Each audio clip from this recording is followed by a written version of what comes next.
now. You know that. It's a man's game tonight. Here we come. It's a man's game now. Put your hands on them and let's play. Put your hands on them and let's play. Let's see if they can play physical football today.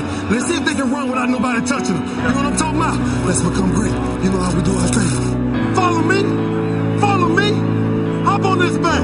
Hey, make your career last as long as mine. It's a man's game now. What the hell is this man down? What is this man down? Let's go to the room. Let's go to the room. What is this man down? What is this man down? Let's go to the room. Let's go to the room. What is this man down? This man down. Let's go to the room. Let's go to the room. Let's see you. Let's see us. Let's see us. Let's be special. Let's be strong. Let's smell great. From the top. One.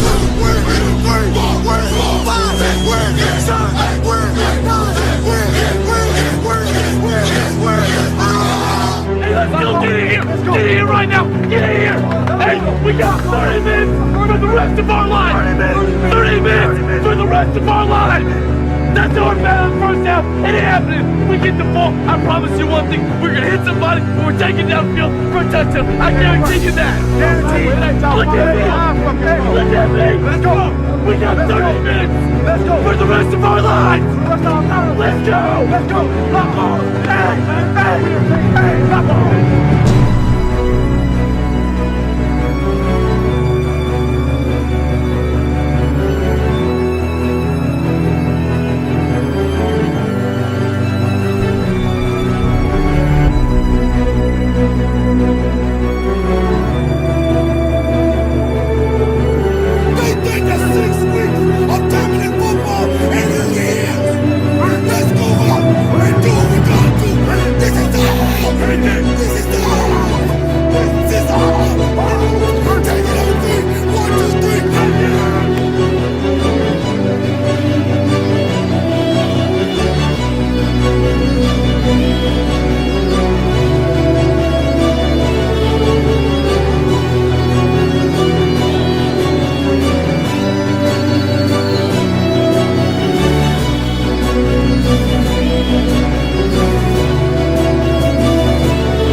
Greetings and good evening, and welcome to the RoundTable, ladies and gentlemen. Today is Friday, January the 16th, 2026.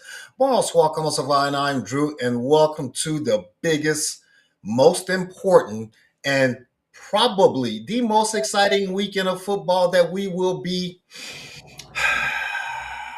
present for in the entire year of 2025, both in the National Football League and in college, because we have the 8 best teams in football hooking up this weekend in the divisional round of the NFL playoffs, and we have the national championship game happening Monday night between the Indiana Hoosiers and the U from Miami.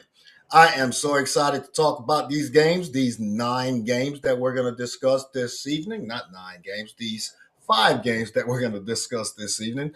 Welcome to the RoundTable. A quick shout out to everybody in the chat. I see you in that, Troy. We got some big games to talk about this weekend. And traditionally, historically, the divisional round produces one of the most exciting weekends that you will see throughout a calendar year. Griff, I see that you are out of the dungeon and are traveling these highways and byways. Please continue to be safe out there. What do you got going on tonight, my man? How we doing today? Hey man, doing pretty good, man. I done went from warmth and came into Kentucky, man, and they talking about it's gonna probably snow this evening, man. He said they talking Hey, about. they talking about, man. But man, hey, glad to be here, man. Good evening to the round table.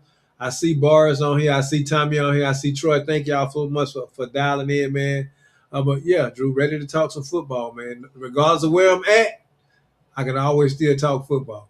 Yes, sir. Yes, sir. Let us get into it, man. Let us jump right into it. We are less than 24 hours away from the divisional round kicking off, where you have a lot of people believing the winner of the first playoff game this weekend will probably be the winner of the Super Bowl. You have 14 teams start this process, the Super 14. We're now down to the Elite Eight after the wild card games, and the biggest weekend in football is upon us. Kicking it off tomorrow afternoon, you have the Buffalo Bills and Superman himself, according to some people, traveling to Denver to take on the number one seeded Denver Broncos at Mile High in their stadium with a top 5 defense in some areas, a top 10 defense in other areas, ready to bring the heat, because Sean Payton is the type of coach that is going to take as many chances as he needs to take to ensure that he puts his position or his team in the best position to win the game. They are expected to win the game. They are the number one seeded team in the AFC for a reason. Josh Allen is going to have to be Superman, Hercules, whatever superhero that you want to tag him with, to give his team a legitimate shot of winning this game tomorrow, Griff. Now, in reality, okay, we know that Josh Allen has the capability of having a phenomenal game. I'm going to set that aside for the initial points of this discussion and why we believe which team is going to win this game. Looking at the defensive approach that the Denver Broncos are going to have to take against a Josh Allen-led team that has, if I'm not mistaken, one of the top 5 rushing games in the entire league with James Cook, who is a top leading rusher. So what should the defense for the Denver Broncos do to make sure that we bottle James Cook and limit Josh Allen's success, setting aside what Bo Nix may need to do? Well, the defense just need to keep on playing like it's been playing. The Buffalo has the number one rushing offense in the league. They lead the league in rushing. The thing is, though, you seen last week Jacksonville was able to limit James Cook. James Cook.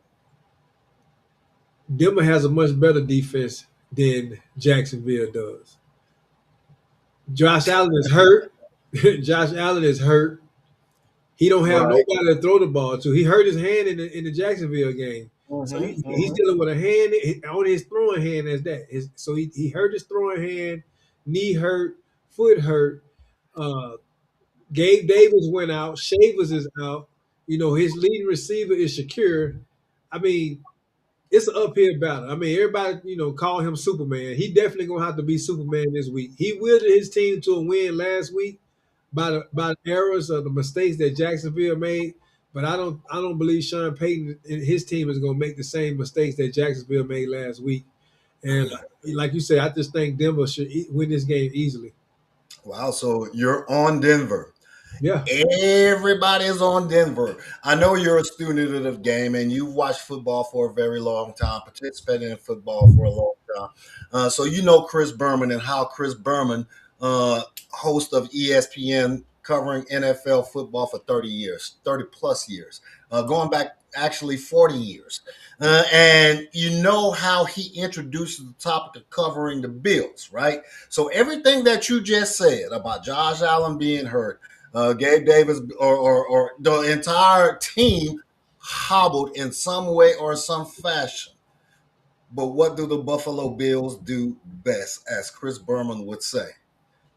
They circle the wagons, baby. When everybody's against us, we gonna figure out a way to make sure that we are right there at the end of this game to give ourselves a shot to win this game. And it is not going to be an easy pickings game for the Denver Broncos, as people may believe. Yes, there are some uphill battles that they are going to encounter, but it only takes one or two long runs from James Cook, who, again, is right there as the best or second best rushing leader in the NFL in Well, he 2020. lead the league. He led the lead in rushing this year.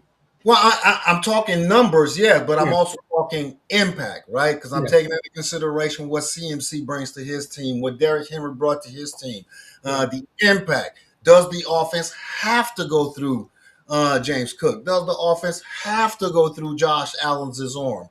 It's going to be a balance. They're going to find pockets in that defense to where they're going to have some type of success. Now, does that give them enough momentum to win this game, to go into Denver and to shock the Denver Bronco faithful and knock off the number one seed?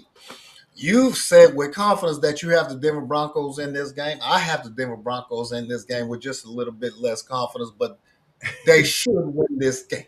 They should win this game at home, but it is going to be tighter than Griff and the other experts think. I will say this, Drew. I will say this, and Troy did already put it in the chat. And Tommy, I'm not making excuses for Josh, but my X factor is Bo Nix. That Bo Nix doesn't have to play an excellent game, but he just can't make mistakes. He make mistakes, he keeps Buffalo in the game because that means the defense is on the field. And regardless of how good the defense is, the defense tired. The defense, they have to keep Buffalo to 3 and out, which I can see that happening quite often. And it's going to be an easy game, man. I mean, So for all four of these games, Griff, all four of these games, there is a theme. All four of these games have at least one, if not two, of these quarterbacks in these games are a second or third-year quarterback. This game has a second-year quarterback with Bo Nix. And each one of these subsequent games, other than the 49ers Seahawks games, where you have two veteran quarterbacks, the second or third-year quarterback, the same thing applies to each one of them. Don't be the reason why we lose. If we lose, don't be the reason why.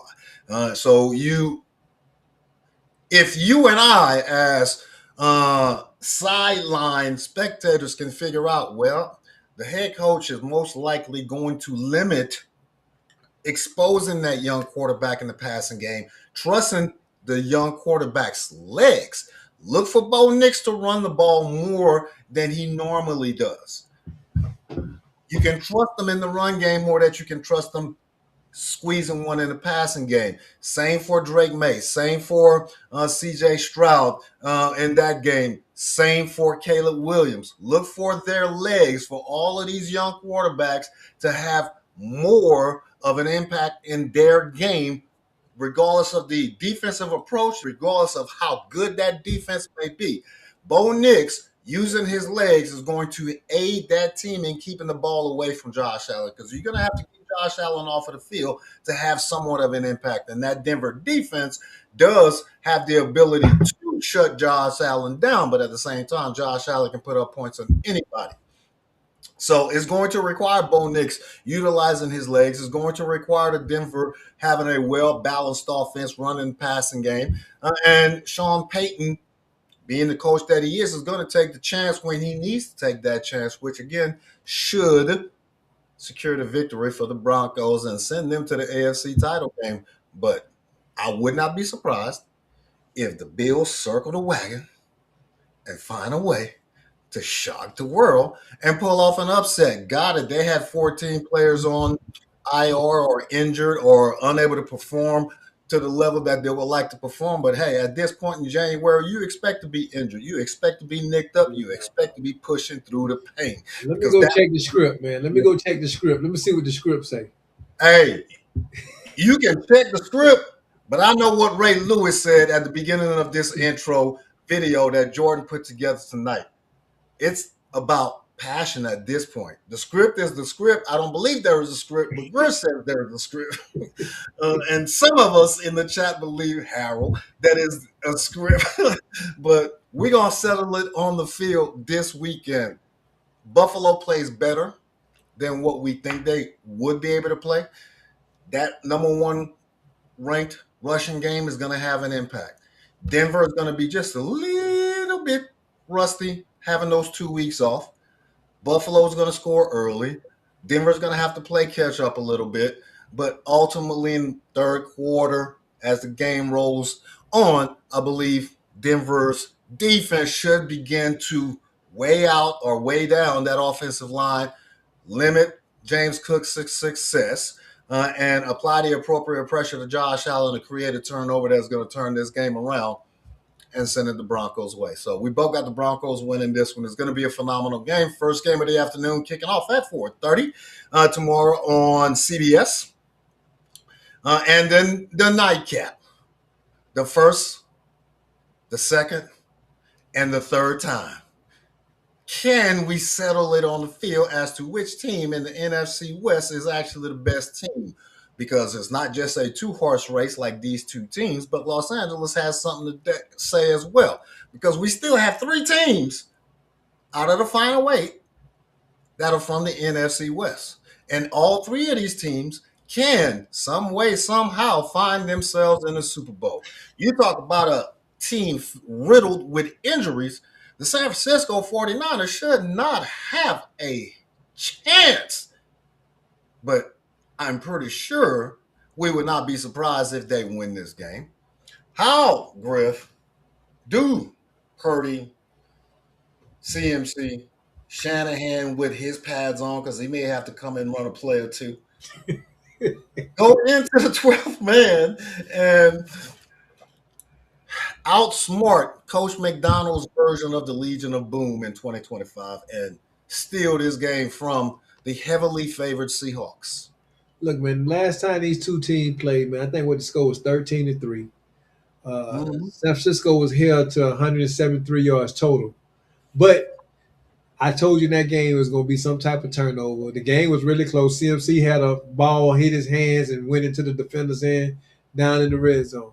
San Francisco, with all the injuries, they definitely can't afford to have no turnovers in this game. You already know Seattle is going to come back in with the same recipe they done had the whole season. Put as much pressure, apply as much pressure as they can to Purdy in the running game. Now, if Purdy is able to, scramble, get away or whatever, and I think Trent Williams is back, so he got one of his favorite blockers there, and give him some time, Purdy can pick you apart, man. But I just that Seattle defense for me, it's the reason why Seattle will win.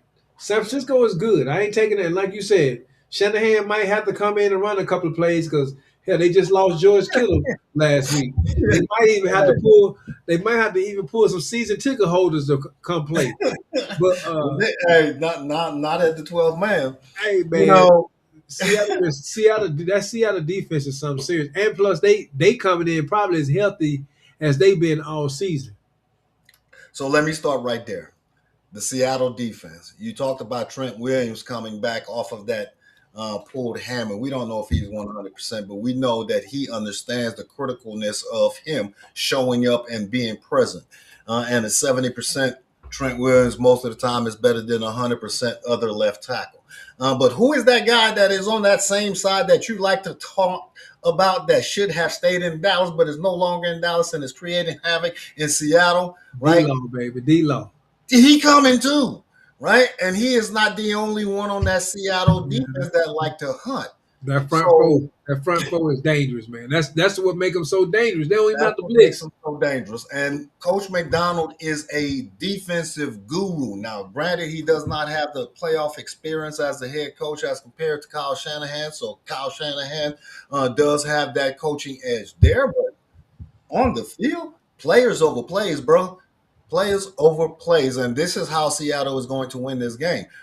They do have McDonald, not McDonald, but Sam Darnold, who has really come into his own here over the past couple of years as a starting NFL quarterback, but he's come into his own as a top 5, top 6, top 7 trustworthy quarterback here in 2025.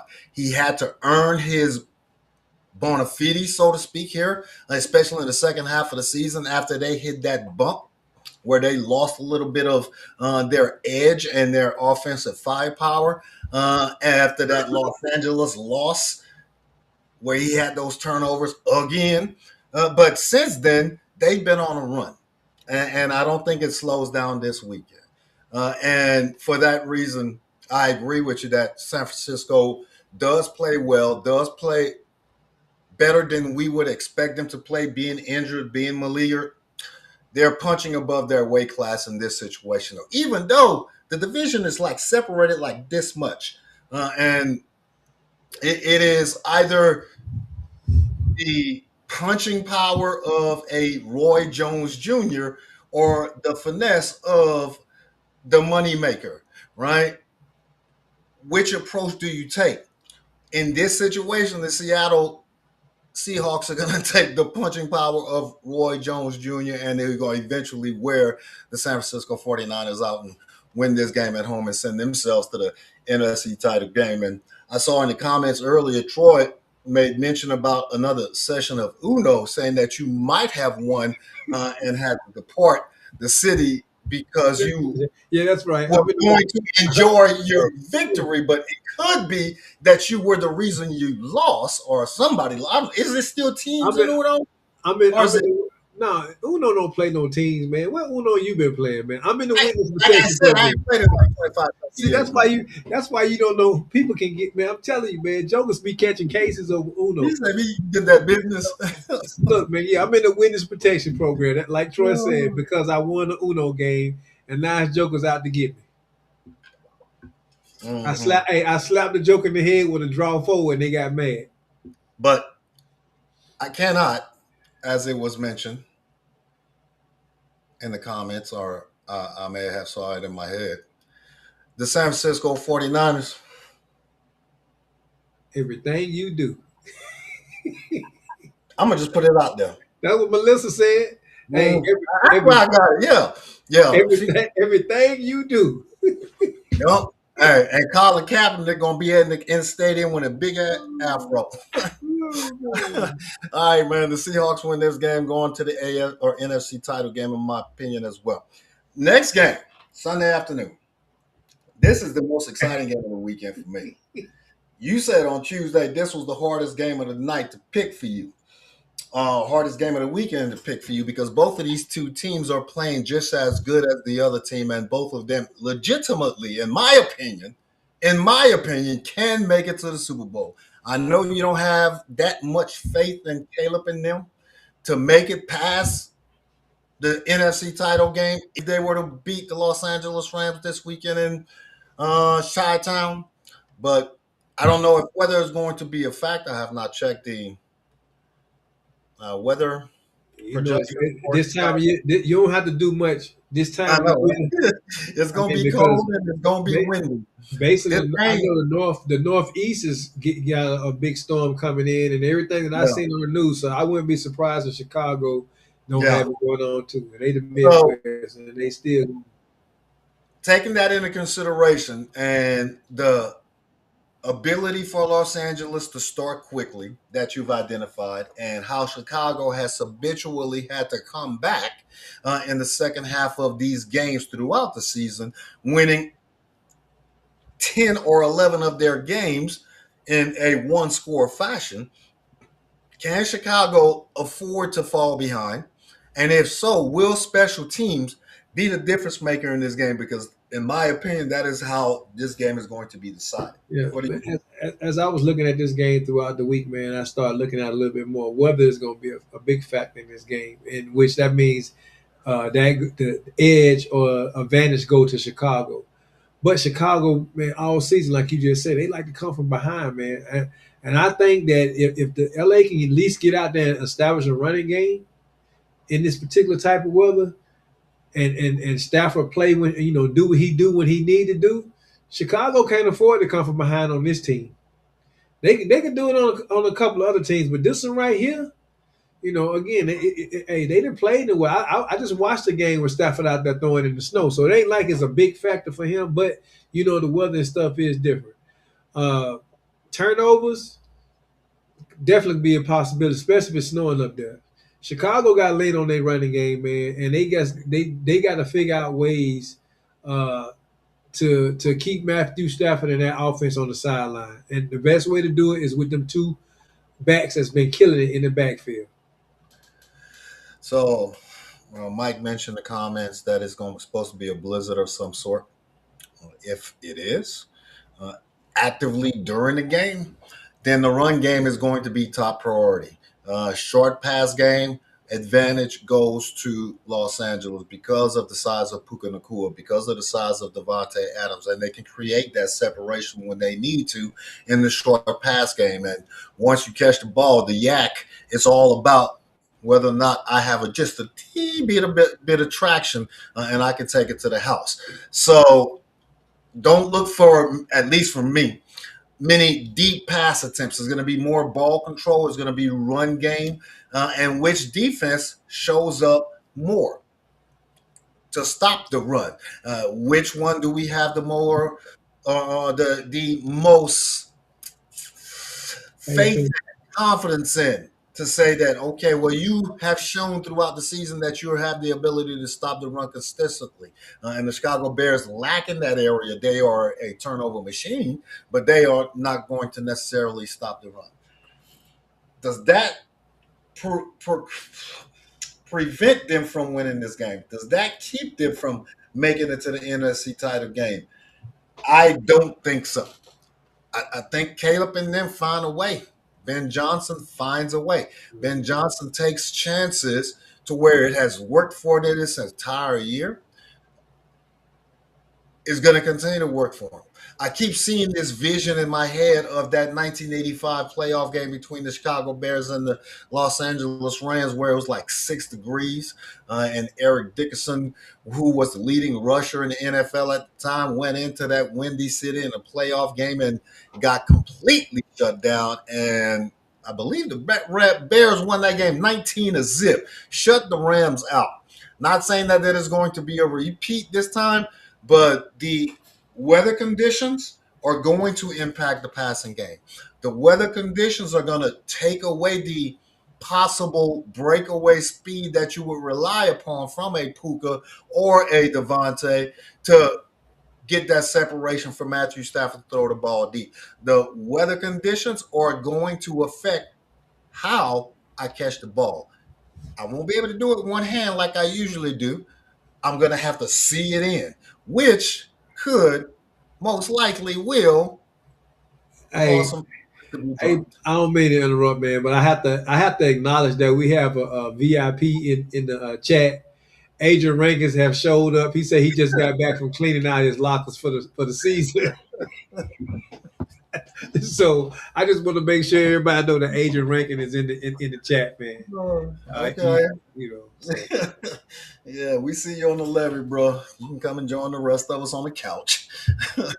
But ain't nothing wrong with that. Congratulations to your team for having a great year. Y'all won the division. None of us can say that, other than Wilson and Tommy.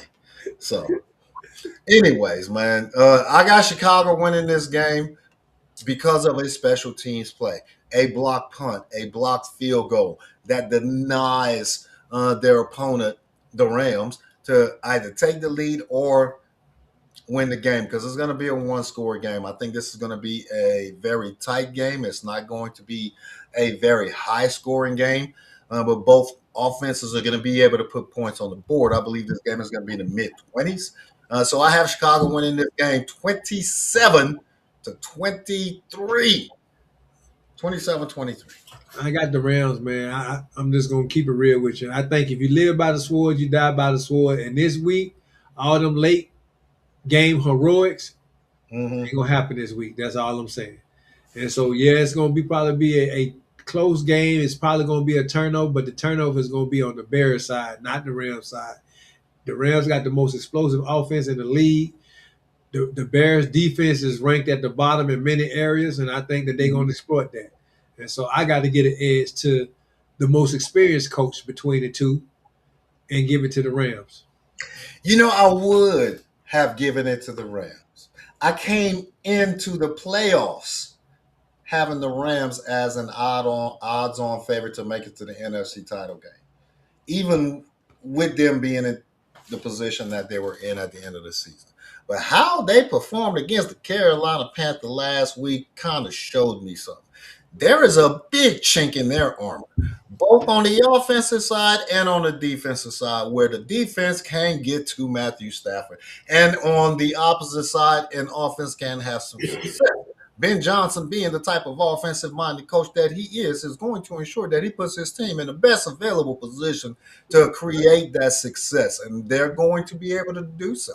The Rams are not as dominant, as not well of a tight-knit, all-well machine as they were early on in the season, whether it's attrition, whether it's injuries, whether it's, the wear and tear of the bumps and the bruises, or whether or not the weather is going to play a factor in this weekend's game. I still got the Windy City take this.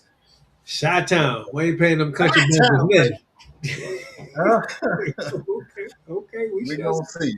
Either way, it's going to be an exciting game. That is the first game Sunday afternoon. That one kicks off at 3 o'clock on ABC and ESPN. And then the nightcap on NBC, we have the two best defenses, in my opinion, remaining in the playoffs, showing up in Foxborough to collide to see which defense is actually better than the other. The Houston Texans have been led by their defense the entire year, getting them to where they are now. They can legitimately have this defense lead them to the Super Bowl and win it all. All they have to do is ensure that the offense don't mess it up. C.J. Stroud tried to mess it up last week by turning the ball over 5 times. Luckily, his team was able to recover 3 of those 5 turnovers. We can't put it all on CJ, man. The center did snap the ball a couple times. I'm just using that as a talking point. I ain't putting nothing on CJ. Yeah. What does Drake May have to do to have some consistent success against a Houston defense that seems to get better each and every play of the game and smacks you in the third and fourth quarter? What does the New England offense have to do to keep them on the positive side of the scoreboard? Drake May got to take what the defense give him. You already know that Hunter and Will Anderson coming. Mm-hmm. And so he's going to have to be able to step up in the pocket and take advantage of those opportunities that they give him, dump passes, because they're going to turn the heat up, man. The only chance the Texans got is their defense. And I know Mike is on here right now, and I know he's a Texans fan and all that stuff. But the reason why I just have no faith in the Texans. If we talking about two teams, both of them got great defenses. But I think I get an edge to the offense to the Patriots. The Patriots offense is much better. Yes, I seen what Mike put in the comments, because I even said it too. If you look at who the Patriots have played, this is one of the reasons why they've been under the radar screen. They only played 3 teams that had a winning record this year. But like you say, you play who's on your schedule. It ain't your fault. So I think this is going to probably be the first big test for the Patriots this season. But I think Drake May and those running backs that the Patriots have over there, I think they have the ability to do it. Texas is good at pass rushing. But let me tell you something. Field goals will not win this game. The Texans going to need 2 scores from their defense, just like they needed it last week against the Steelers. They're going to need the same thing this time to win, because they do not expect the offense to do much on the Texans side. And I'm calling it like it is. You called it like it is. So you don't believe that Marks is good enough to have an impact in the rush game. You don't believe that Marks and Nick Chubbs can create enough of a run game to where they can control the clock. Wow. The only chance they got is their defense. The defense. Mike, I know y'all got y'all 100-yard game last week, man, and I commend y'all, but it ain't happening this week. Bro, okay. You play the schedule that's in front of you. Yeah. Right, so you can't sit back and say, well, in hindsight, they did not play a very good schedule, talking about the New England Patriots playing only 4 teams with winning records out of 18. So they By your own admission, this is their biggest test. This is the best team they have faced all year. So to summarily dismiss the Houston Texans' chances of going into Foxborough is somewhat disrespectful. I'm And standing Mike, on business. I'm standing on business, man. I'm standing on business. I'm All right, standing on so business. me and Mike, we gonna be hooking points tonight. All right, bro. Houston is getting ready to go in there and put something on Mr. May. They're getting ready to introduce him to what a defense looks like that is not what you see in practice every day. This resembles something that, dare I say, what Baltimore Ravens used to have. This is a defense that could possibly be one of those defense that goes down into NFL lore as a defense that was so dominant. It's Legion of Boom discussion worthy. It's the Ravens comparisons. It's the Steelers comparisons. It's the early 2000s New England Patriots comparison. This defense is going to go into Foxborough this weekend and create havoc. Hunter and Anderson understand that they are not only the leaders of the defense, they are the leaders of the team. They understand that the defense is going to have to create one, if not two, turnovers to ensure that they have a chance to win this game. And they are going to be able to do that because when Drake May attempts to go downfield, you got some defensive backs that are opportunistic, that do have the ability to get an INT, as we saw last week in that pick six. And on both sides, you got that shutdown corner from. And then on the opposite side, you have a Pro Bowl caliber defensive back. So look for the Houston defense to be the difference maker in this game. CJ Stroud is not going to have the type of game that he had last week. He is going to be a little bit more comfortable. He's gonna be comfortable. Okay, He's going to be more calm. Okay. I know Mike Grable is going to try to come after him, but the D'Amico Ryan and he went to the Zen Master this week, and they worked on that. So CJ is going to be on it this weekend. Let me say this since we out of time, because Troy said I've been taking off it. I don't want to put it all on CJ. I have no faith in the Texas offensive line. That's the problem. I mean, CJ, given opportunities, he can put it. But again, who you got to throw the ball to? Nico, we forgot. Nico Collins ain't playing this week. Now some guys got to step up. I mean, you got Schultz over there, but who else they got? It's ball control, baby. It's So, going to be so ball they control. have to have ball control. And again, and it's like we saying the same thing as far as the defense. The Texans win. The Texans go as far as their defense. If it's left on the Texans offense, this would be their last week playing. That's all I'm saying. Tommy says CJ done played this way all year. He has reached his maximum potential. Man, well, guess what? He getting ready to have an out-of-body experience. He's getting ready to have. I see a lot of Texas fans in the comment section. So Hey, that's good. Hey, They are there for a reason. Mike appreciates y'all. He truly do. You know, CJ may be having an out-of-body experience this weekend, but he is going to play phenomenally well. You're getting ready to see the Ohio State CJ Stroud. And I don't even know what the weather conditions are going to be like in Foxborough Sunday night. If it's a blizzard in Chi-Town on Sunday afternoon, I'm pretty sure the weather's going to be somewhat similar in Foxborough on I Sunday left night. Houston. I left Houston. It was 70 degrees. Them jokers about to go up there and freeze. They don't look. That just see you just added some more to it. That's another reason why I know they ain't gonna do that. But it's okay. It's okay. Defense plays in any weather condition. Offense has challenges, but defense, it travels to any weather condition. And Anderson, Hunter, and the rest of that defense. You know, I want to see where I'm not. You know, again, Will Anderson, Toa, them my Alabama boys. They play over there on that defense for the Texans. I like D'Amico Ryans, man. I want to see him. He from right down the street. He from Bessemer, which is really Birmingham, but it is what it is. I want to see him win, man. I just don't think they got it. That's all I'm saying. And the script don't have them winning either. The script don't have them winning. The script is gonna be the Buffalo Bills and the New England Patriots playing in the AFC Championship game. That's what the script says. and I'm standing on business. You said those are your two picks, right? Clack it. Oh, okay. All right. Troy, you know I always got to figure out. If that happens, ladies and gentlemen, there is no script. It's just because those two teams won their games, and then because Griff said it was according to the script. All right, we're just putting that out there. You're right. My bad, man. I don't want to put no conspiracy theories out there. We got enough of them damn things out there. Yeah. Anything and everything. But no, that's an excellent pick, and I understand that. All right, the New England Patriots are favored at home for a reason. Everything is in their favor. They're at home.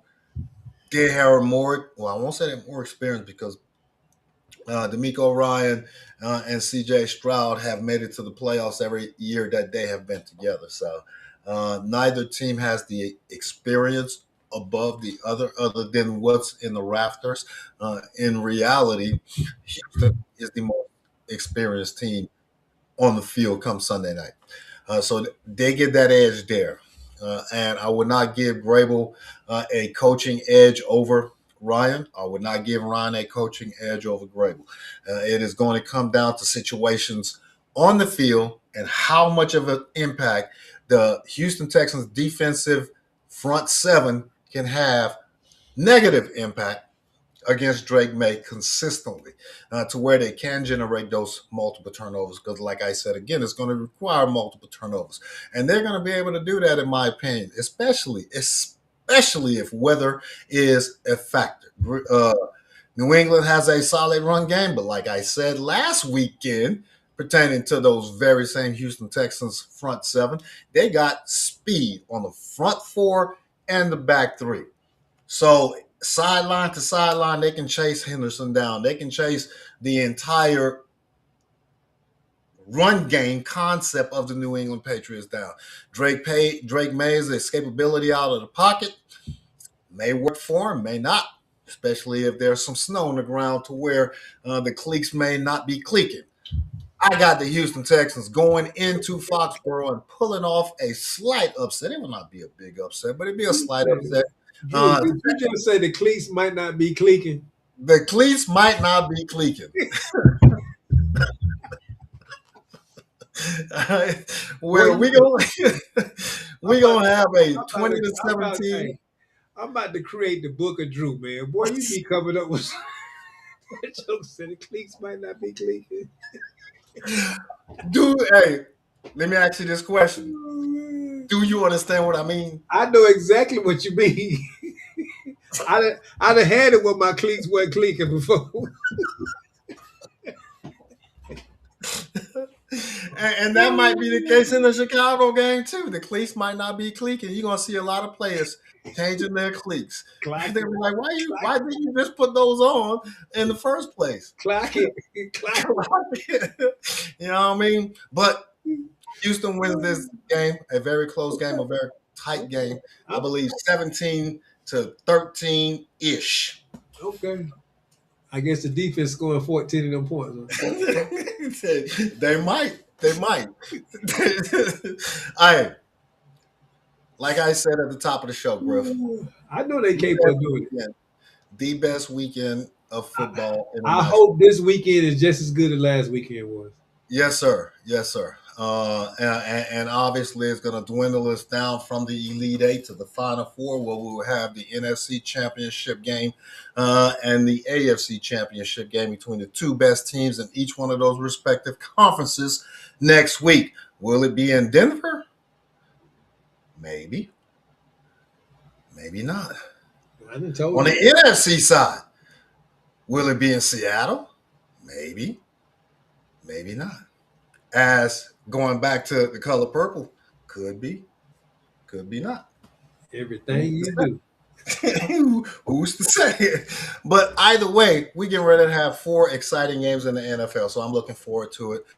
Kicking off tomorrow afternoon at 4:30, concluding Sunday night with the final whistle between the New England Patriots and the Houston Texans. So best of luck to all 8 of the teams. Best of luck to each one of their fan bases.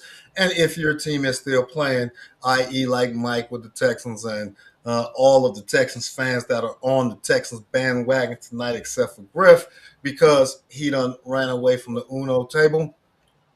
Best of luck to you. Now, Griff, with all of that excitement, my man, ain't nothing like college football.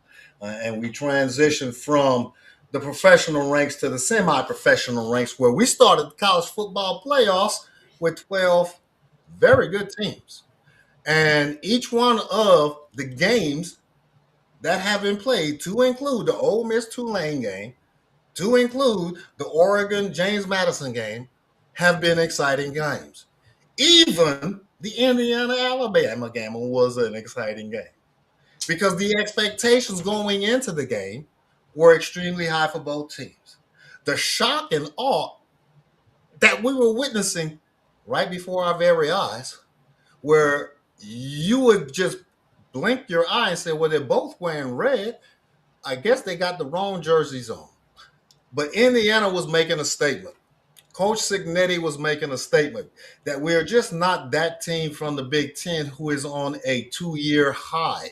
We're just not that team from the Big Ten that may have stumbled into success. We are the Indiana Hoosiers. We are here to stay. And they have proven it thus far throughout the college football playoffs, throughout the regular season, no matter who their opponent was that weekend. And they have earned their way into this national championship game. On the opposite side of the field, bro, you got everything that you can think about as it pertains to college football legacy, everything that you can think about as it pertains to college football superstars, NFL superstars, NFL legends, Hall of Famers that have come from the U that are staples in the game today in the NFL, staples in the game today at the collegiate level. And they are bringing the star power back to a university that is a national powerhouse, but have fallen off over the past 15, 20 years as it pertains to being competitive, even though that they have the same opportunities to get the same, or they're pulling from the same talent pool from the rest of the good teams in the southeastern portion of the United States, where a lot of the national champions have come from over the past couple of decades. The University of Miami playing at home with two coaches that you are very familiar with. So I would leave that up to you to say which coach has the upper hand as it pertains to experience, knowledge, approach, blah, blah, blah, blah, blah. But what does my guy, your guy, our favorite former SEC quarterback who is playing his 89th game in college, Carson Beck, have to do to lead Miami to an upset?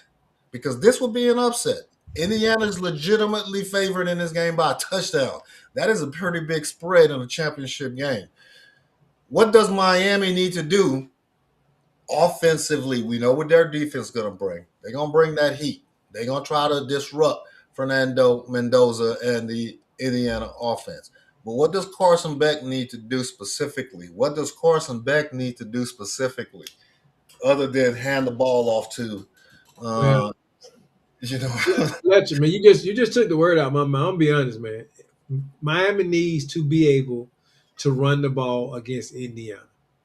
Something that many teams have not been able to do. Miami is a much bigger team, but Indiana, every team they played against been bigger than them. But it's just the tenacity of that team, the confidence on that, the fire on that side of the team they have. They are a direct reflection of their coach. They had the same attitude and the tenacity of their coach. Carson Beck, take what the defense give them, because Indiana do have some holes in there. They do give up opportunities. teams don't seize it.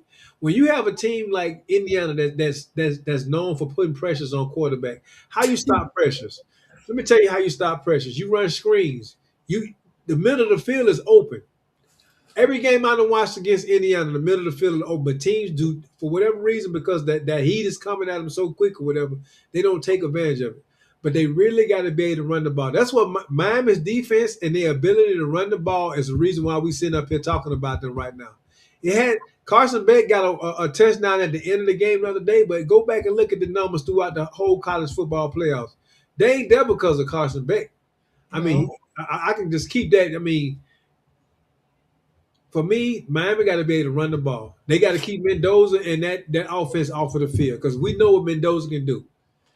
Yeah, we know what Mendoza can do. And so I'm going to use a little bit of time that I have here to talk about Carson Beck and what the Miami offense needs to do, right? You mentioned the importance of getting Fletcher stable, getting Fletcher established, and ensuring that we use, like you said, the middle of the field with that superstar of a freshman, Tony, both in the quick pass game because he plays multiple positions. Figure out how to get the ball in Tony's hand, man. And they will. So that's why I'm not really worried about Beck. And Harold, I'm somewhat surprised as to the lack of confidence that you have in the Miami Hurricanes because of what you saw them do to that 13-1 team from Oxford, who is a very good team. So let's not sell the Miami Hurricanes short and say that they're just lucky to be here and they don't have a chance. That is the biggest misstatement of the weekend, my guy, because you're going to be out here on Tuesday with your jaw hanging out talking about, I didn't know Miami was that good. I don't need the U. I'm going to tell you this. I don't need the U to be back. I mean, I turned the TV on. All they had was for 30 for 30. They had like two different 30 for 30s in the U. And I don't need the U back, man. I don't. I need Michael Irvin to put his belt back on. I don't need to see him whooping nobody belt to nothing this week. I want to see Michael Irvin back over there, sad face. I want to see a new national championship crown that has not done it. I want to see Indiana win, man. It will be great and wonderful, everything, because we can just for icks and giggles say that. The 2025 Indiana Hoosiers are just the Alabama Crimson Tide of North because of the approach that they have, the style that they have accepted, the coaching mentality that Cignetti has instilled into his players, bringing a lot of those players from JMU when he came over from JMU a couple of years ago. That'd be great and wonderful. First national championship in football in the 126th year history of our football program going back to 1899. That will be great. The Hoosier State being recognized for something other than basketball. Have a great parade down there in Bloomington. But the U is on a mission. I cannot believe the level of disrespect that y'all are spewing out tonight. You may not want to see Michael Irvin and all of his antics and his excitement and fever on the sideline. I understand that. You may not want to see that. That was like people saying, I don't want to see Taylor Swift in the Super Bowl when the Kansas Cities are playing in the Super Bowl. I did. The package, sir. It comes with the package. Michael Irvin going to be very animated come Monday night because Carson Beck and that Miami offense, that Miami run game led by Fletcher, and the quickness of Tony are going to create opportunities to keep them in this game. This is not going to be an easy game for Indiana. I know Indiana is the favorite. They are legitimate favorites. They have earned the right to be the favorites in this game. But what do we always say, Griff? Offense wins games, but defense wins championships. Just, baby, and as good of a defense that Indiana has, they're not better than the Miami defense, in my opinion. The Miami defense is much more opportunistic. The Miami defense is bigger. The Miami defense is stronger. The Miami defense is faster, and they are going to be able to get to Fernando Mendoza because he's had only 3,000 yards this year for a reason, bro. Come on. Let's put it into perspective. I got it. The Cinderella story, the team of destiny, ending to the Indiana Hoosiers cap on their season, and the disrespectful comparisons to the 2019 LSU Tigers just got me a little bit of angst. And the Miami Hurricanes are going to bring an end to that discussion come Monday night because let me call the people down in Baton Rouge and let them hear how you got these pom-poms and cheerleading for the U. I'm about to call them right now.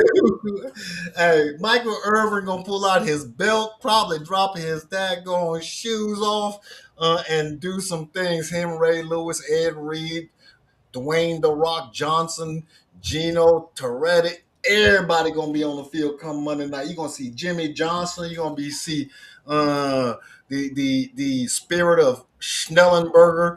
You're gonna see a whole lot of people on the field with oranges in their hands at the end of the night because the U is back, will be back, and they're gonna shock the world and destroy the perfect ending for the Hoosiers. All righty then. The U is back, baby. Now Carson Beck, don't let me down.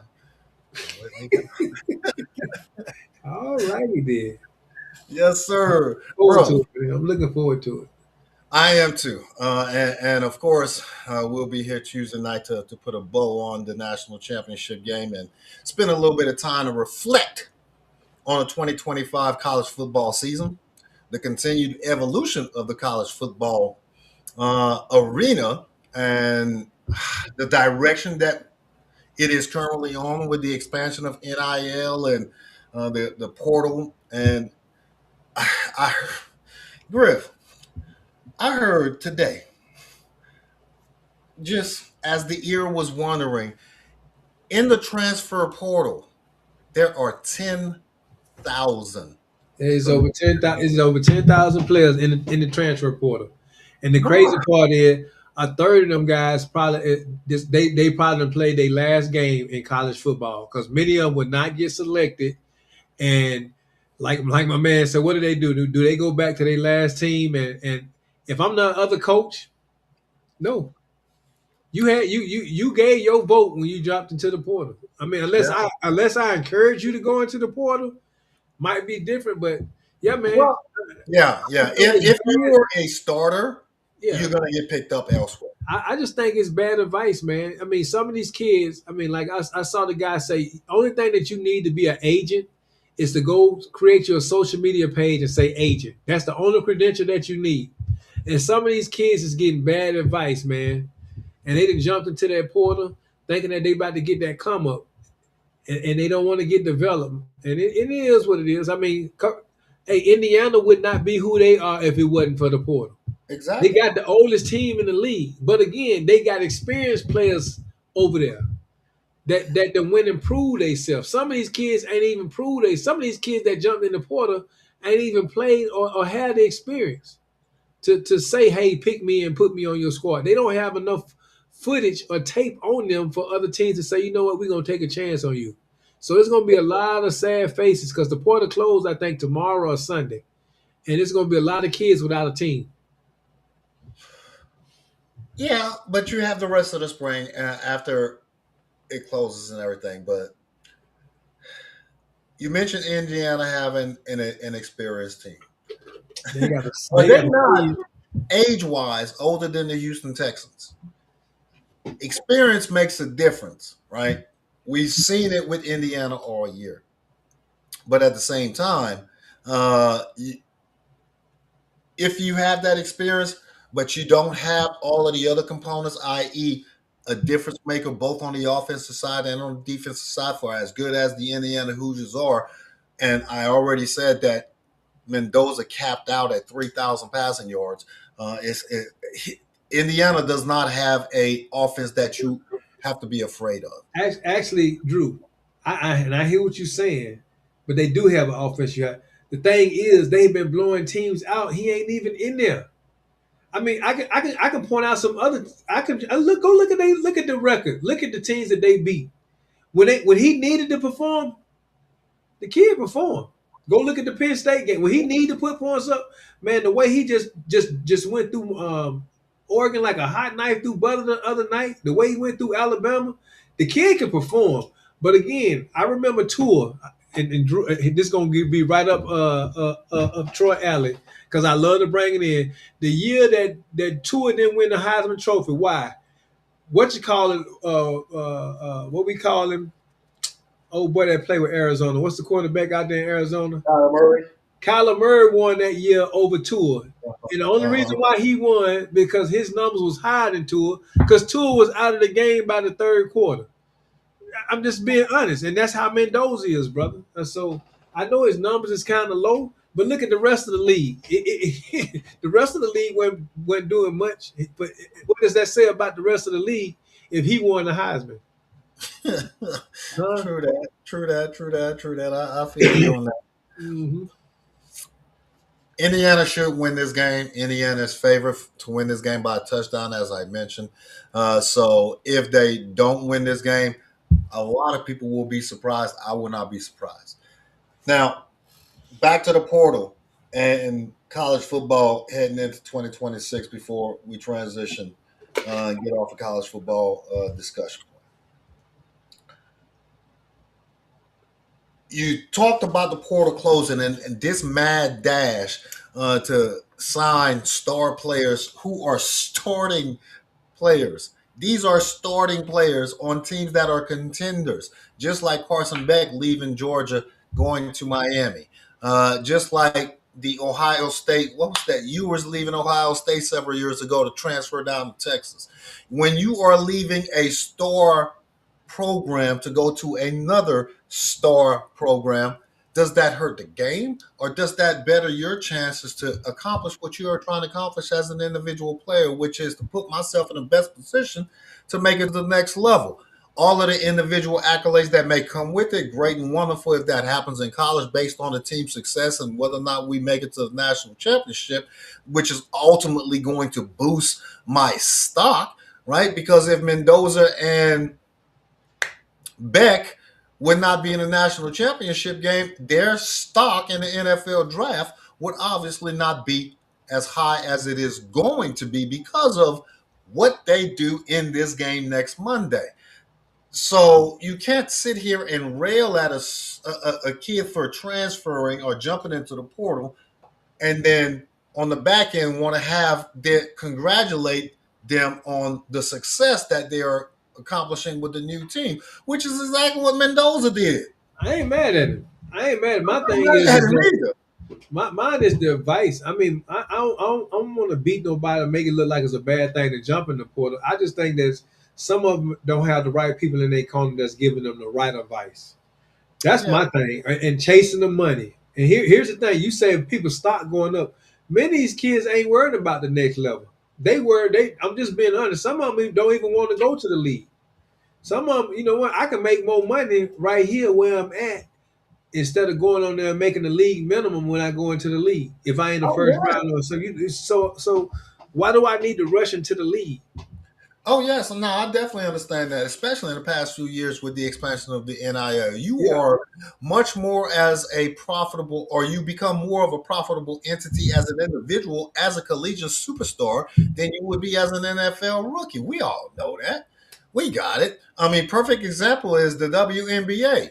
You make more money in 2 endorsement deals or two commercials than you do in the entire regular season if you are a WNBA player with the average salary about 75 to 100K for the big name players. So imagine if I'm just a role player. So of course, if I have the opportunity to maximize the return on my individual investment in whatever capacity that I choose to do so, can't knock me for doing it. Teams don't have loyalty. Schools don't have loyalty. You say that hey, I'm giving you a full ride scholarship, paying for your education. Dude, I'm putting butts in the seats every single week we get on that field. And we both know that these big name schools are bringing in over $100 million at least in just basic attendance and game day sales every year. So don't tell me that it's an even trade because you're paying for an overinflated education that I may or may not actually use or have, as compared to the millions upon millions upon millions upon millions of dollars I'm generating for your university. Yeah, That's one argument. People will never get me to when they get a free education. You can miss me with that. Anybody that give me that argument, they can miss me with that because that education is paid for in one game. Exactly. In one game, that education is paid for. I done been to college football games where I done paid $60 for parking. I done paid almost over $100 just to get a hot dog for everybody. Then we ain't gonna talk about how much the seats cost, the ticket. Hell, I done been to some of these stadiums where you paying $6 to use the ATM machine. So they can miss me when they get a free education. People that say that is because they got money. They hate on them. I just think there need to be some regulation to it though, because it's getting out of hand. You know when you're getting charged $3 for a cup of ice, it's out of control. It's out of control, bro. It's out of control. But I seen something. I don't want to go political, but you can have a good chicken taco, a piece of broccoli and something for $3, man. You know.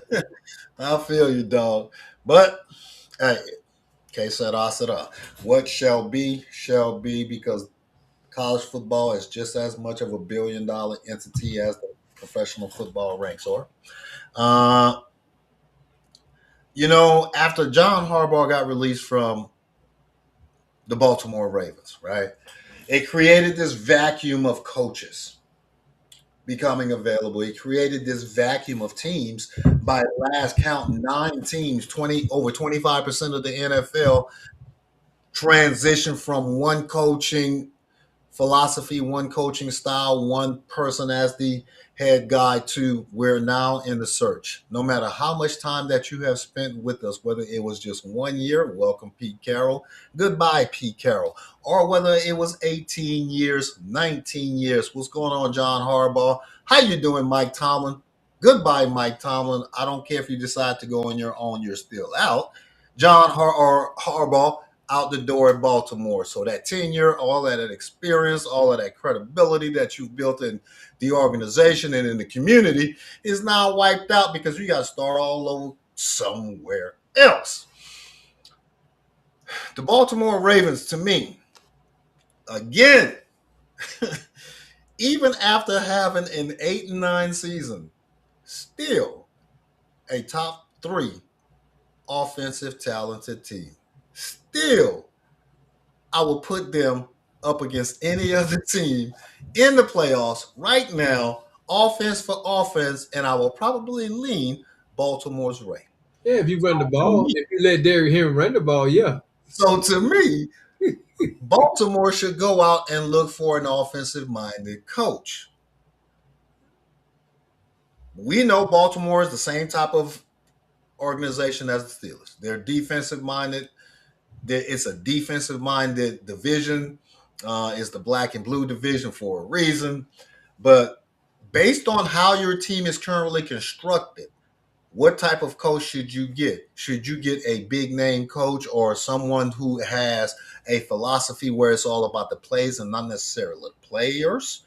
Should it be about my program? Or do I go get a coach who will be able to maximize the potential of every single player that I have currently on my roster and get the quickest return on the investment that I, as the owner, put into this coach, that I know he can come in and put in a program or a offensive and defensive game plan that can make sure they put us in the best position to win, because it's a win now league, bro. You do not have the time. You do not have the luxury, unless you are a Pittsburgh Steeler, to build a legacy. So you got to win, and you got to win now. I'm going to tell you, the two teams, the Steelers and the Ravens, unfortunately, unlike other teams, well, you can look at the Kansas City Chiefs too. Those three teams have coaches that have been with those organizations a long time compared to everything else, and that's what's hurting the Ravens as well as the Steelers. You know, Mike Tomlin, great guy, but we all know at some point, man, hey, 9-8 ain't gonna cut it, and you really need to bring in some fresh blood, and that's the same thing with the Ravens. Hey, we won Super Bowl, so just making it to the playoff, that don't work for us no more, and we need some change. And I think because those two longest tenured coaches in the league, they needed to be gone. The Ravens need to bring somebody in that's young, that got a different flavor, I ain't gonna lie, they need to get some former defensive players too. Because I mean, we say they're a defensive squad, but are they? They not No, the I'm they not talking the defense. historically. I'm not talking about currently. Yeah, I'm they not not talking the about not the they don't have that culture that the Ravens established when they moved up to Baltimore with the Ray Lewises and the Ed Reeds and the Deion Sanders and all those guys. So you definitely need to bring those guys back in, but you definitely need to get a young guy in because that, like you said, I think somebody said in the chat, you ain't gonna see coaches go past 10 years no more. right. That ain't that. Those days are done. So I understand Coach Flores. I got it. Number one option. Got it. Offensive minded. So if we go with a defensive minded head coach, like you mentioned on Tuesday, the offensive coordinator has to be a former offensive or an offensive head coach to me, like McDaniel, or even Well,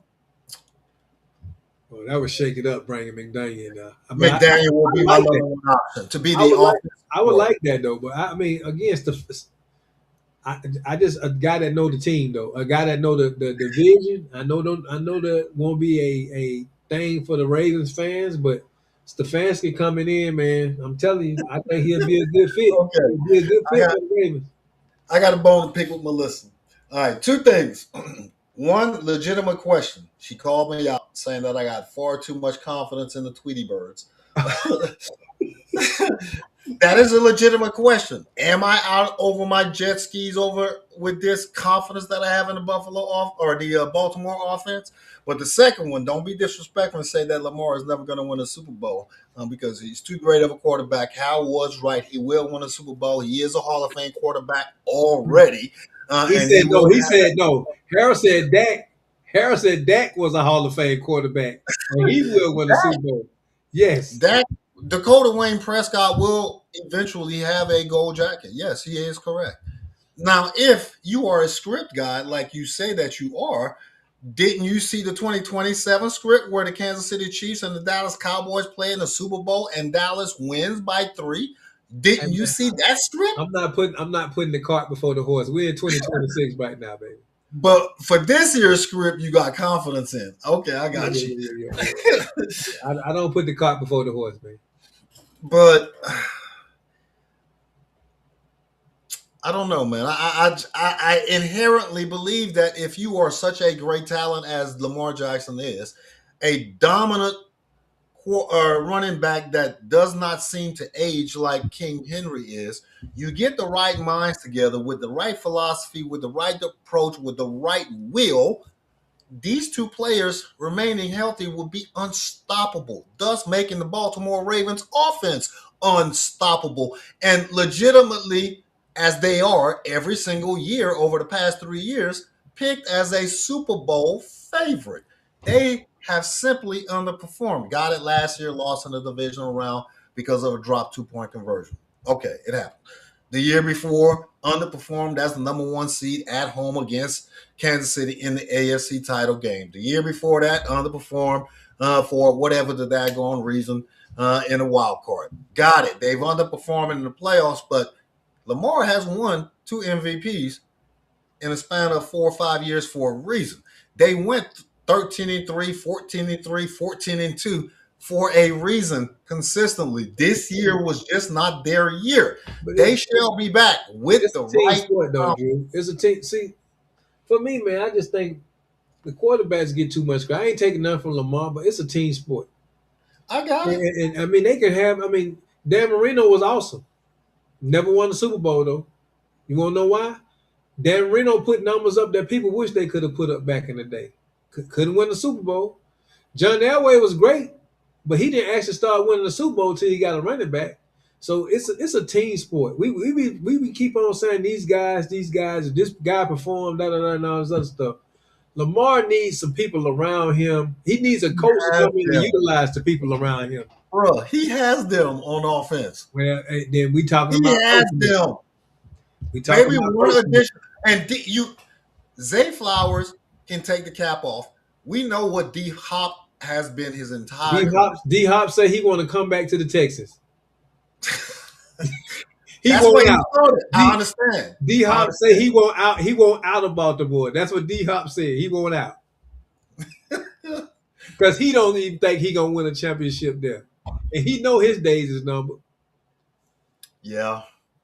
I still have faith in the Baltimore Ravens offense. Hey If the man, keep the faith, right baby. head coach, which should be Ray or Brian Flores, offensive coordinator Mike McDaniel, get you a defensive coordinator that Coach Flores can mentor, because Coach Flores will be the defensive coordinator. You own to something there.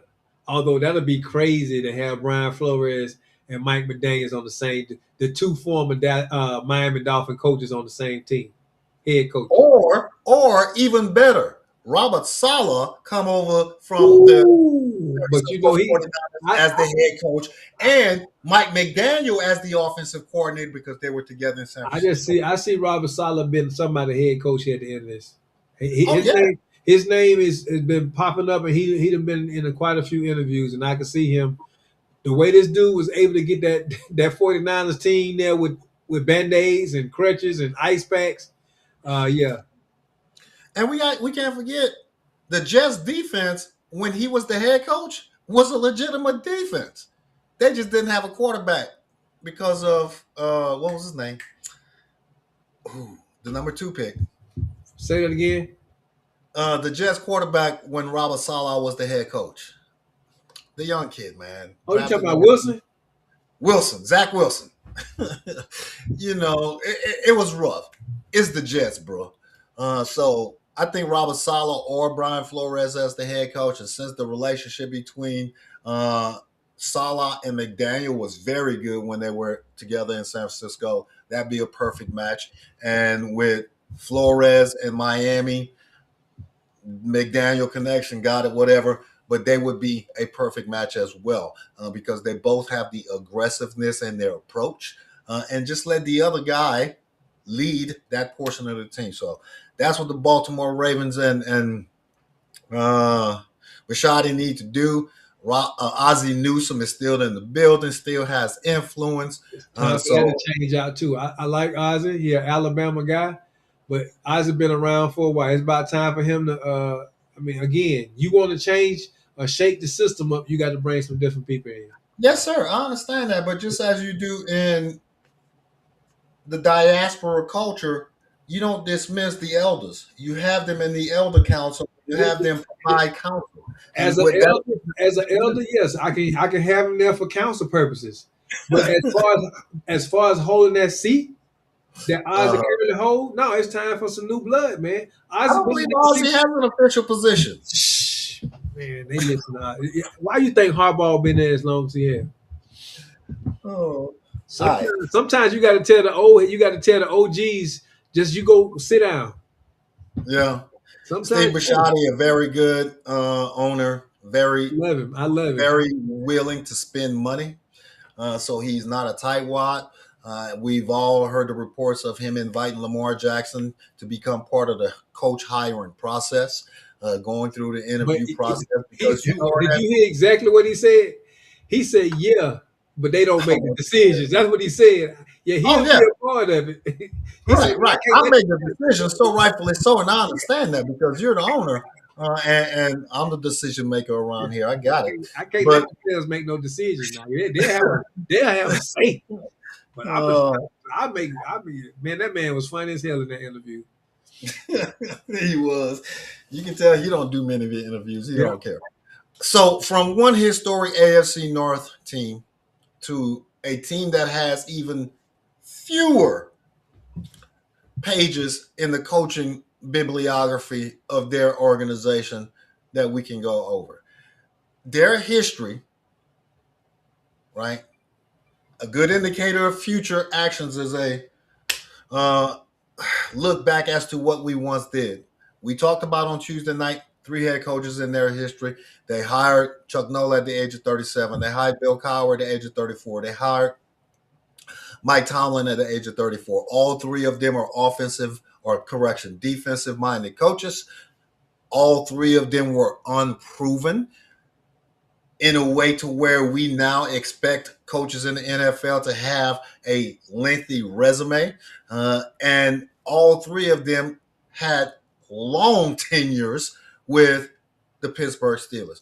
All 3 of them bought rings. to the Pittsburgh Steelers. Chuck Noll bringing 4, Cowher bringing 1, Mike Tomlin bringing 1 in his second year. All 3 of them had successful careers. The Steeler Nation, the Terrible Towels, they expect a hard-nosed, defensive-minded, young coach to come in and take this team back to its glory days. Griff, who can fill these large yellow shoes? Man, I think again, this would probably be a good landing spot for Robert Saleh as well for me. But then you got Mentor out there that for the Rams, man. That guy name been popping up on the screen too. He a defensive minded guy, young guy. Yeah. And so if the Steelers stick to what they've been doing, they gonna probably bring that offensive coordinator. The head coach will be a defensive minded guy, and then they'll just go out there and get somebody that can complement them on the offensive side of the ball. But I would love to see Saleh go there. I think he'll be a good fit there as well as Mentor. Yes. And even more so critical for the Pittsburgh Steelers than for the Baltimore Ravens, they need to take into consideration who the offensive coordinator is going to be and whether or not you want to retain the current offensive coordinator, stay in-house. But you need to change in your philosophy. You need to change in your way of thinking. You need to change in your approach. You need to change in your personnel. You need to change in the level of playmakers that you have because you only got one in DK Metcalf. The rest of your offensive players are just there to run an offense. They're not there to be game breakers. They are game managers, no matter the position that they are playing. None of them are game breakers.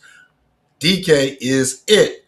So the approach that you take in the head coaching search, yes, you're obviously going to look at the longevity aspect of it because we are the Pittsburgh Steelers, and that's just how we conduct business. And you definitely can't knock that because it has brought them 6 rings or 6 Lombardi trophies into that building. So Saleh would be a great selection. Flores would be a great selection. Not knowing too much about the young defensive coordinator from the Los Angeles Rams, Shula, I got it. He comes from a long line of NFL affiliation with his father being Don Shula or grandfather being Don Shula. To me, not the most important, just as important, Melissa, is the offensive coordinator selection, Tommy, as you do for your head coach. We know you're going to go out there and get a head coach who is going to be defensive minded. Flores or Saleh, knock them out the park. Just as important is who you pick as your offensive coordinator. And then after you make that selection, you either that offensive coordinator, that head coach, that ownership group, the Rooney family, have to come to a meeting of the minds. In 2026, are we starting over or are we going to go hard in the paint for one of these mid-level or mid-veteran quarterbacks who is out on the market and create an offense that we can be competitive with in 2026, ensure we are not wasting a year of DK Metcalf or any other player that we're able to get and have a wasted season because we are rebuilding. The Rooney family has already said we don't rebuild. We restock. We get retooled, and we just continue to move this train forward. There is no going back. There is no taking a step back and let's start to build from the ground floor. It is win now. I'm tired of telling y'all that we got to win every year. The only team that supposedly used to do it was the Pittsburgh Steelers, but no longer. I don't know about the head coach. It's going to be one of those two. Whichever one doesn't go to Baltimore, the other one will go to Pittsburgh, in my opinion, between Saleh and Flores. But both of them will be head coaches somewhere. Offensive coordinator for the Pittsburgh Steelers is the most important selection for me. And then, the meeting of the minds, it is veteran or go heavy in the draft and find us a quarterback. You know what I see? I see, in every game, it's a copycat league and how stuff trend. Just like these teams went out last year because they seen the importance of running backs, I think most of the people that's gonna get selected as head coaches in this cycle is gonna be defensive coaches. Because Okay. looking at how the Texans and got there, looking at how the Broncos and got there, how the Patriots Right. and all these teams, Right. these they starting to realize again that you know what, the days of the offense, the hell with it. It look cute, but if I want me a ring, I got to go get defensive minded. Now you're right, man. And now with Salah and Flores, we've brought their name up a lot. But I forgot about Raheem Morris down in Atlanta, who is a defensive-minded guy who is looking for a job. So whether or not he lands another head coaching job or slides back into a open DC position, depending on who the offensive coordinator is. I'm stacking the Baltimore Ravens. I'm gonna go ahead and pick y'all daggone coaching staff now. Steve Bisciotti, Salah or Flores as your head coach, McDaniel as your offensive coordinator, Raheem Morris as your defensive coordinator. Y'all will be back in 2026. And this applies to any one of those two teams, to be honest, because both the Pittsburgh Steelers and the Baltimore Ravens are in the same boat.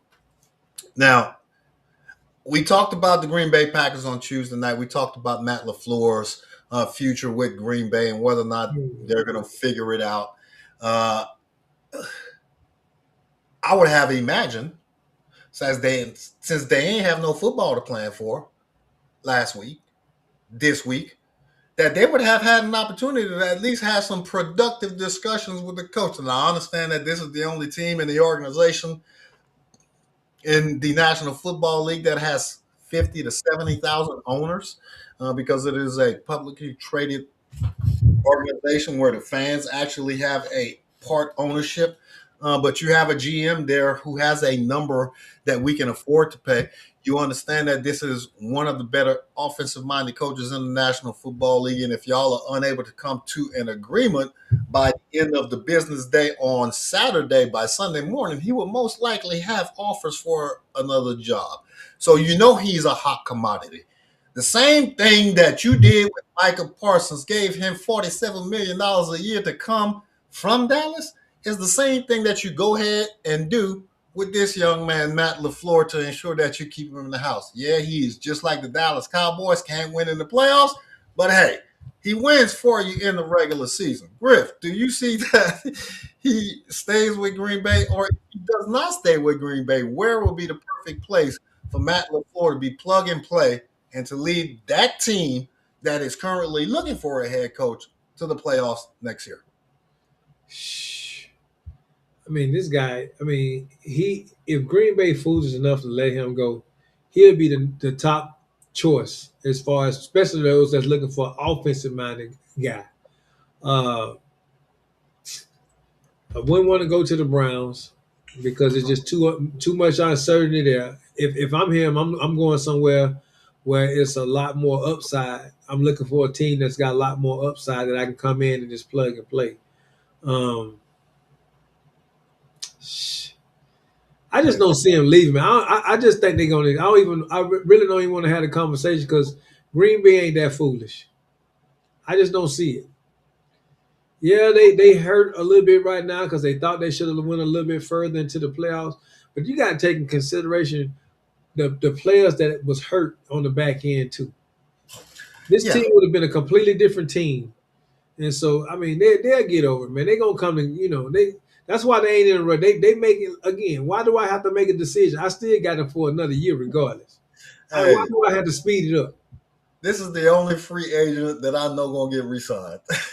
Easily. He gonna get re-signed. But just for itch and giggles, if that big 2-letter word again, if Green Bay wanted to go in a different direction for whatever the reason, the perfect spot for him to have an immediate impact would be down in the hot Atlanta with the Atlanta Falcons. Ooh, yeah. They already have the players. Definitely. He will turn that team around like that. I can see it. Troy said he would go to the Raiders, for the glitz and the glamour, but not for success. Atlanta, he would turn that team around immediately. I think Atlanta would be. I mean, he'd go down there and he'll be, go to a party, baby. He'd be in the dirty South. He'd be good. Yeah.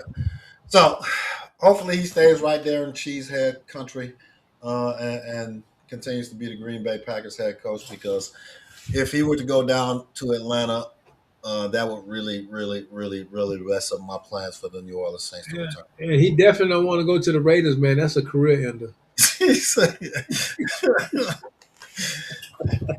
The Raiders is where careers go to Hey die. man, he might as well go ahead and find out somebody to do his eulogy.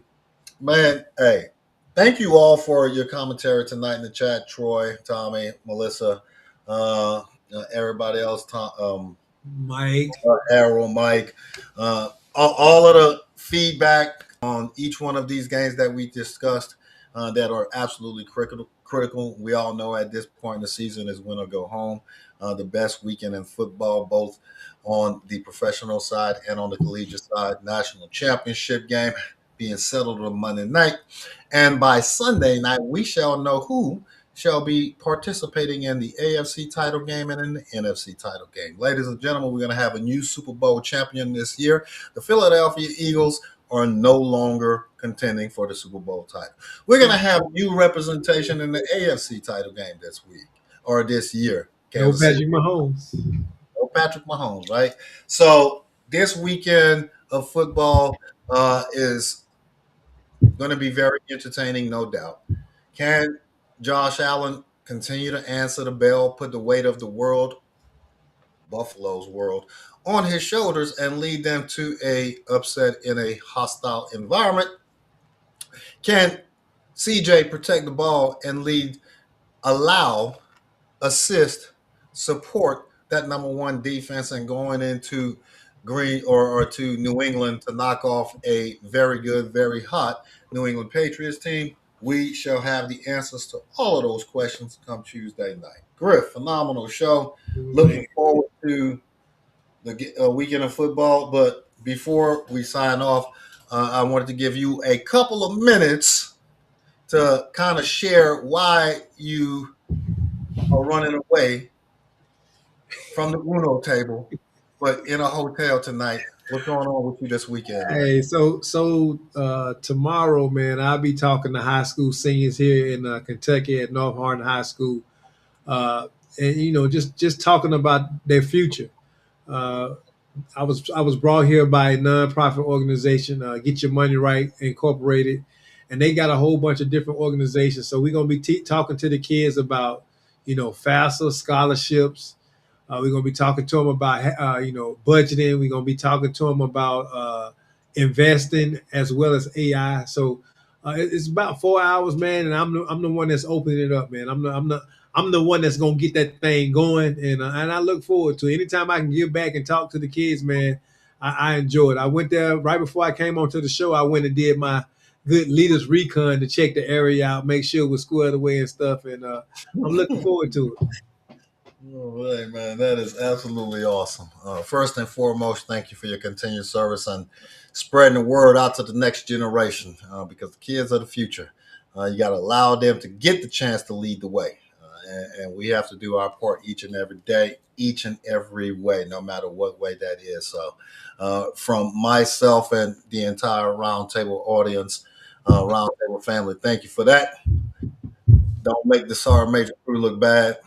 And continue to, share your wisdom. He found Walmart. Who was at Walmart? Troy said you went to Walmart. You didn't Hey do it man, well. hey, that's the Troy mall said here. you went to Hey, that's the Walmart. mall. Hey, all jokes aside, that's the mall in Radcliffe. Oh, Radcliffe, Kentucky. Yeah, man, I remember Radcliffe, Yeah, Kentucky. remember you came to my office. You came to my office, snuck up on me. Yup. Griff was the big dog back in the day, y'all. Back in the day, man, I Everybody ain't know that. nobody now. I ain't nobody now, man. Yeah, I have my name on billboards and stuff, man. You know how they say you go from king status to no status real quick. I'm in a no status area right now. Hey, you went from king status to no status to CBSA status to NBSA status in 2026. Hey, Those man, of you God that is don't good. know what the CBSA reference is, the cultural best-selling author, better known as Don't Talk About It, Be About It, Gary Griffith, the national best-selling officer. So let's make sure that we make that happen in 2020. Yes, sir. Hey, there you go. Hey, look, Melissa, that grandbaby gonna have a whole bunch of Alabama gear on. Trust and believe that. I got it on. I mean, I got it in heavy rotation. So just if you don't like it, just don't come to the page because she gonna be geared up. My brother-in-law pissed off because he sent me a picture when I was at home on Christmas and put in some LSU stuff. And I told her daddy and her mom if they want any more money from me, I better not see no purple and gold on it no more. I sure did. Look, man, if y'all ain't got y'all book yet, I mean, you see it up on the screen. I'm telling you, don't miss out. Go get it. And if you do have the book, hey, review. I need the reviews on Amazon, man. I truly appreciate y'all for y'all support. I thank y'all for continuing showing up on the show, man. Y'all would make the show fun. I'm telling you, me and Drew, if we would just sit up here talking, we would have been stopped a long time ago. It's because of y'all in that comment section is the reason why we keep on coming back. So keep on coming back. And man, I look forward to talking to everybody on Tuesday and figuring out who gonna go to who going to the dance, or who's closer to the dance, and then who won the championship, man. As far as in college football, I'm looking forward to Tuesday. Yes, sir. Yes, sir. Great show. Great football this weekend. Everybody have a safe weekend, an enjoyable weekend. Stay hydrated. Stay warm because it's gonna be cold, from what Griff say. And it's what they said. That's what they said. Yeah. Day and if, the two biggest words in the daggone there. But we shall see you all back here on Tuesday night to recap the games from Sunday and Saturday and the national championship, as Griff mentioned. Y'all stay safe. Y'all stay blessed. Y'all be breezy.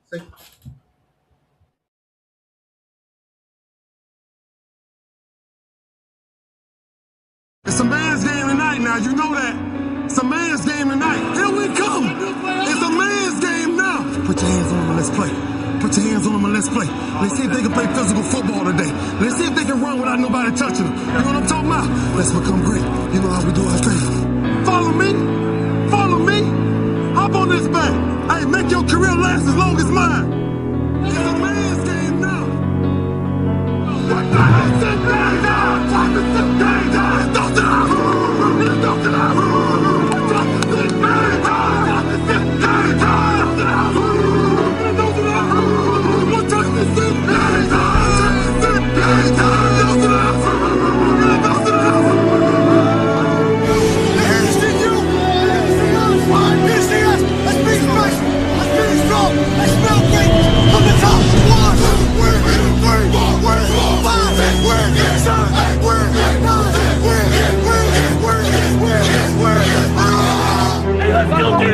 Get here right now! Get here! Hey, we got 30 minutes for the rest of our life! 30 minutes for the rest of our life! That's our bad first half. It ain't happening. We get the ball. I promise you one thing. We're gonna hit somebody and we're taking downfield for a touchdown. I guarantee you that. Look at me. Look at me. Let's go. We got 30 minutes. Let's go for the rest of our lives. Let's go. Let's go. Let's go. Come on. Hey. Come on.